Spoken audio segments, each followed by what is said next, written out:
আসসালামু আলাইকুম। কেউ ধরুন ঢাকা শহরে আপনাকে একটি চেক দিল, কিন্তু আপনি বসবাস করেন ঢাকার বাহিরে যে কোনো একটি জেলাতে। এখন আপনাকে যখন চেকটা দেওয়া হলো, আপনি আপনার অ্যাকাউন্টে ঢাকার বাইরে যে কোনো জেলাতে আপনি আপনার অ্যাকাউন্টে চেকটি জমা দিলেন।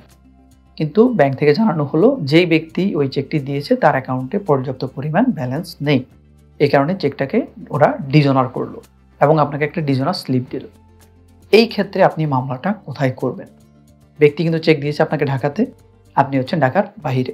আবার উল্টোটাও হতে পারে যে ব্যক্তি চেক দিয়েছে আপনাকে ঢাকার বাহিরে, আপনি থাকেন ঢাকাতে।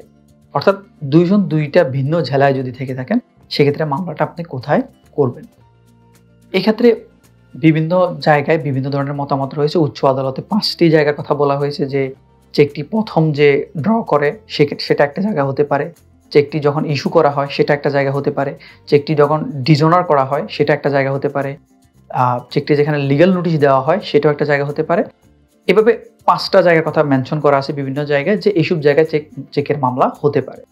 কিন্তু মূলত প্র্যাকটিস যেটা সবচেয়ে বেশি হচ্ছে সেটা হচ্ছে আপনি যে জেলাতে চেকটাকে ব্যাংকে নিয়ে জমা দেওয়ার পরে ব্যাংক ডিজঅনার করলো, ওই ব্যাংকটা যে জেলার আন্ডারে আপনাকে মামলাটা আসলে সেই জেলাতেই করতে হবে। আরও স্পেসিফিক করে বললে যে থানার আন্ডারে ওই থানার যে আলাদা কোর্ট থাকে ওই থানাতে আপনাকে মামলাটা করতে হবে।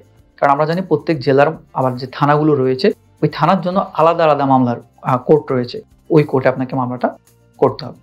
এখন কথা হচ্ছে কোন কোর্টে আপনি মামলাটা করবেন? সেটা হচ্ছে যদি আপনি মহানগর হয়ে থাকে তাহলে মেট্রোপলিটন ম্যাজিস্ট্রেট আদালতে মামলাটা দায়ের করতে হবে। আর মহানগরের বাইরে যদি হয়ে থাকে সেক্ষেত্রে হচ্ছে আপনাকে জুডিশিয়াল ম্যাজিস্ট্রেট আদালতে মামলাটা দায়ের করতে হবে।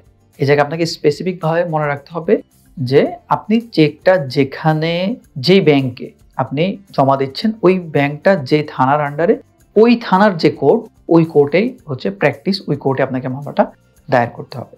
তবে এই ক্ষেত্রে একটা জাস্ট একটা টিপসের মতো বলে রাখি, সেটা হচ্ছে যে খেয়াল করে দেখবেন বা আপনি আপনার আইনজীবীকে জিজ্ঞেস করে দেখবেন যে কোন থানার আদালতে চেকের মামলার জড়তা বেশি রয়েছে।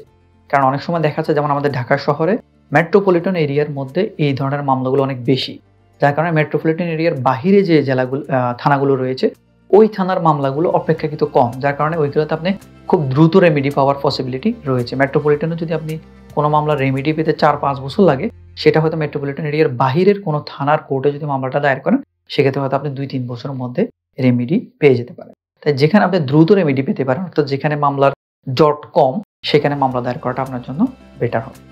তাছাড়া আপনার সুযোগ সুবিধা, আপনার যাতায়াত যেখান থেকে সবচেয়ে বেশি সুযোগ সুবিধা হয়, মামলাটা যেহেতু আপনিই পরিচালনা করবেন, আপনাকে যেতে হবে, আসতে হবে, প্রতি মাসে বা ২ মাস পর পর ডেট থাকবে, আপনার যেখানে থেকে যাওয়া আসাটা সুবিধা হবে ওইখানে মামলা দায়ের করাটা উত্তম।